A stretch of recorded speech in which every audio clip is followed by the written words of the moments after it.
अस्सलाम वालेकुम नाज़रीन। सबसे पहले जो अहम ख़बरें हैं वो शेयर करते हैं कि जो आज अडयाला जेल से कुछ ख़बरें आई हैं और आज इस्लामाबाद हाई कोर्ट में मुख्तलिफ़ केसेस थी और सुन्नी इत्तेहाद कौंसिल की जो मखसूस नशिस्तों के मतलब इस पेशावर हाई कोर्ट में दरख्वास्त थी उसका क्या बना, उसका फ़ैसला भी आ गया है। और जो आज जस्टिस बाबर सत्तार ने ऑडियो लीक्स जो केस है उसमें जो उसकी समाअत की वो भी क्या तफसीलात हैं वो आपके साथ इसी वीडियो में शेयर करते हैं। और वज़ीर आला पंजाब मरीम नवाज़ साहिबा का जो तज़ीन आराइश के लिए ख़र्चा है और हेलीकॉप्टर जो उन्होंने इस्तेमाल करना है वो क्या वजह है वो भी बताते हैं। और PTV का एक रात का इलेक्शन ट्रांसमिशन का जो ख़र्चा है वो तकरीबन 48 लाख है, वो भी कुछ तफसीलात आपके साथ इसी वीडियो में हम शेयर करते हैं। नाज़रीन, मेरा नाम मोहम्मद उमर फ़ारूक है, आप हमारा डिजिटल चैनल देख रहे हैं उमर राजपूत। सबसे पहले जो एक अहम ख़बर ये शेयर करते हैं कि जो शेर अफजल मरवत साहब ने होम डिपार्टमेंट की तरफ से नोटिफिकेशन आया था इमरान खान से मुलाकात पर पाबंदी आयद करने का, वो आज चैलेंज कर रखा था कल इस्लामाबाद हाई कोर्ट में और उसकी कल समाअत थी। और फिर आज जस्टिस अरबाब मोहम्मद ताहिर साहब ने दोबारा समाअत की और आज जेल सुपरिटेंडेंट असद वड़ाइच साहब को भी तलब किया हुआ था जो अडयाला जेल के हैं, वो भी आए थे। आज केस की समाअत चलती रही है तो जेल सुपरिटेंडेंट साहब ने कहा कि मुझे जो है वो हर वकील आके कहता है कि मैं वकील हूँ, मुझे इमरान खान से मिलना है। तो इस वजह से उन्होंने कहा कि मुझे इमरान खान ने जो है वो 6 नाम दिए हुए थे और 6 नाम जो थे वो मुझे दिए हुए थे, उनको मुलाकात की इजाज़त देनी थी। तो उसके बाद जो है जस्टिस अरबाब मोहम्मद ताहिर साहब ने शेर अफजल मरवत साहब की मौजूदगी में कहा कि आप बैठ के आधा घंटा है और मैकेनिज़्म तय कर लें और उसके बाद हम समाअत करते हैं। तो फिर मैकेनिज़्म तय हो गया और 4 वकला शेर अफजल मरवत साहब ने कहा कि आज मिलेंगे और बाकी जो है मंगल वाले दिन। तो ये आज अदालत में केस की समाअत थी। जेल सुपरिटेंडेंट साहब भी तलब थे और जस्टिस अरबाब मोहम्मद ताहिर साहब ने इस केस की समाअत की। अभी बैकग्राउंड पे जो शोर आ रहा है काइंडली इसको इग्नोर कीजिएगा क्योंकि अभी सिटी में मौजूद हैं इसलिए कुछ शोर है।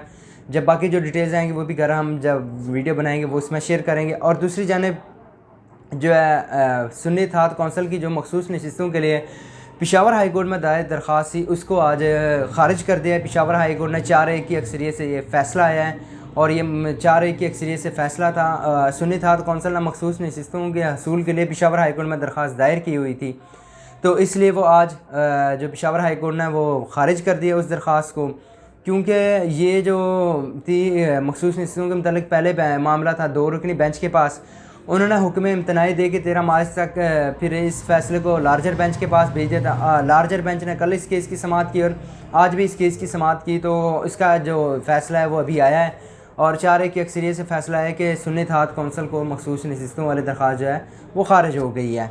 और जो ऑडियो टेपिंग वाला केस था उसमें जो जस्टिस बाबर सत्तार साहब थे आज उन्होंने इस केस की समाअत की। मुकम्मल तफसीलात जो है हम वो रात को एक वीडियो बनाएंगे उसमें शेयर करेंगे कि क्या तफसीलात थी और क्या उन्होंने डिटेल्स थी, वो सारी जो है आपके साथ तब शेयर करेंगे। और दूसरी जानिब वज़ीर आला पंजाब मरीम नवाज़ साहिबा की जो बुलेट प्रूफ मर्सिडीज़ के लिए ख़र्चा तकरीबन 3 करोड़ से ज़ायद वजारत ख़जाना से ग्रांट मांग ली गई है और ये उनकी तज़ीन व आराइश उनके टायर्स वगैरह चेंज के लिए ख़र्चा होगा क्योंकि माल मुफ्त है, दिल बेरहम है।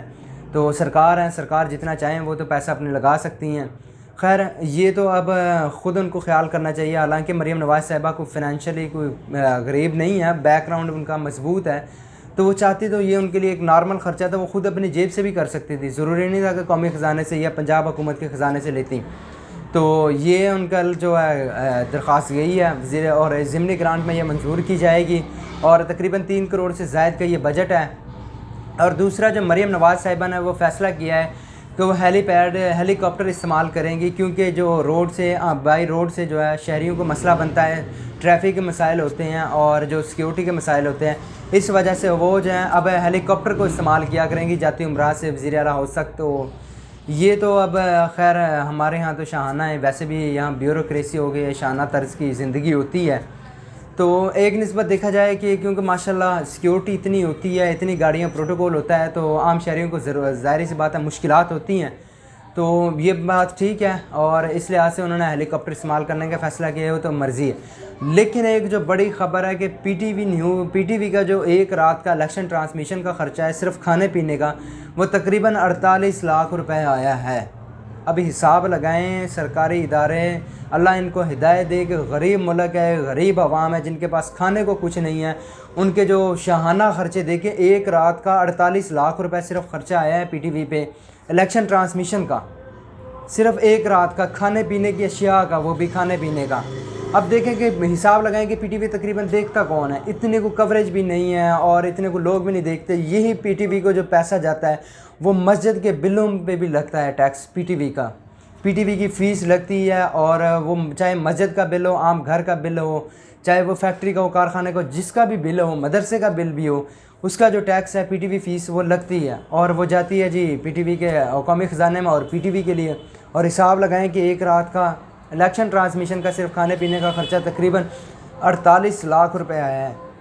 अल्लाह हिदायत दे, हम तो हिदायत की दुआ कर सकते हैं, और अल्लाह इनके दिल में भी मुल्क कौम के लिए रहम डाले। और हमारी अगर वीडियो अच्छी लगी तो वीडियो का फ़ीडबैक दीजिए।